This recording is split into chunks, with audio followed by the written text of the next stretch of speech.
சித்தர் பெருமக்கள் 17 சித்தர்கள் என்று சொல்லுவார்கள்.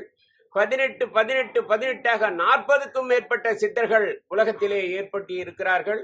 எல்லா இடங்களிலும் எல்லா காலங்களிலும் இருந்ததாக 18 சித்தர்களை மிக குறுகிய அளவில் 18 பேர் தான் எந்த காலத்திலும் எந்த யுகத்துக்கும் இருந்திருக்காங்க. அப்படின்றதுனால அந்த 18 சித்தர்களை நாம் இன்று வரலாற்றிலே பார்க்கிறோம். பல சித்தர் மகான்கள் இருந்திருக்கிறார்கள். சித்து என்றால் அறிவு. உலகியல் நடைமுறைகளை அறிந்தவர்கள் யாரோ அவர்கள் சித்தர்கள். அவர்கள் மெய், வாய், கண், மூக்கு, செவி என்று பஞ்சபூதங்களை தன் அறிவினாலே அடக்கியவர்கள். உலகம் பஞ்சபூதங்களால் ஆக்கப்பட்டது. அந்த பஞ்சபூதங்களும் நம் உடம்பிலே இருக்கிறது. காற்று நம்ம உடம்புல இருக்குது, மூச்சு விடுறோம். நீரு, சளி, தொந்தரவு இருக்குது. உள்ள இந்த எலும்பெல்லாம் சுட்டா மண்ணாக இருக்கிறது. ஆயம், அந்த ஆகாயம் என்று சொல்லக்கூடிய இதயத்துல lub dub lub dub lub dub என்று அந்த ஆகாயத்தை காட்டக்கூடிய நிலையிலே நம்ம உடலே பஞ்சபூதங்களால் ஆக்கப்பட்டது. இதுக்கு பஞ்சேந்திரியங்கள்னு பேரு. ஆனா உலகம் பூரா பஞ்சபூதம். பூதம்னா என்ன? அளவு கடந்தது, பெரியது, நம்மால் விவரிக்க முடியாதது. அதுதான் பஞ்சபூதங்கள். ஆனா நம்ம உடம்புல இருக்கிறது பஞ்ச இந்திரியங்கள்.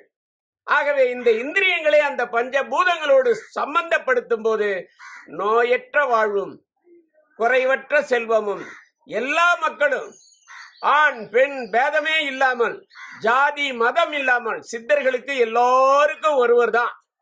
இந்த ஜாதி அந்த ஜாதி அதெல்லாம் கிடையாது. அவர்கள் உலகத்தை உணர்ந்தவர்கள், உலக இயற்கையை உணர்ந்தவர்கள். அவர்களை வணங்கும் போது நம்முடைய பிறவி பிணிகள் தீரும். தெரியாமல் செய்தது, தெரிந்தும் அறியாமல் செய்தது, இப்படிப்பட்ட ஊழ்வினைகள் நம்மை வந்து சேரும். ஒன்று நன்றாக தெரிந்து கொள்ளுங்கள். ஒருவருக்கு நீங்க ஒரு கிளாஸ் தண்ணி கொடுத்தீங்கன்னா அதுக்கு உரிய ஒரு பலன் உங்களை வந்து சேரும். ஒரு வேளை ஒரு சோறு ஒருத்தருக்கு போட்டீங்கன்னா அதுக்குரிய பலன் உங்களை வந்து சேரும். சித்தர்கள் சொன்ன மகா ரகசியம் இது. நீ என்ன நினைக்கிறாயோ அதுவாக மாறுகிறாய் என்கிறார்கள்.